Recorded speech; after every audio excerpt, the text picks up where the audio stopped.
अस्सलाम वालेकुम. ટુડેઝ તસ્કિરત. ખંદકની લડાઈની જિકર થઈ.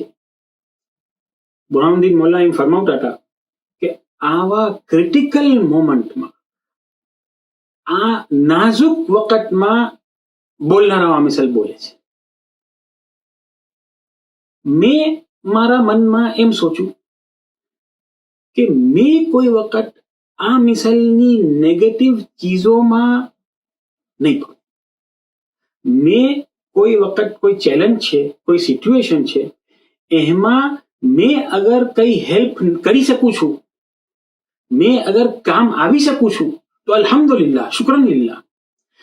ઇફ મારા હાથમાં નથી યા મારા બસમાં નથી હેલ્પ કરવું યા કંઈ કરવું કોઈ ચેલેન્જના વખતમાં, તો નેગેટિવ બોલવું એ તો મેં નહીં જ કહું, હરગિઝ નહીં.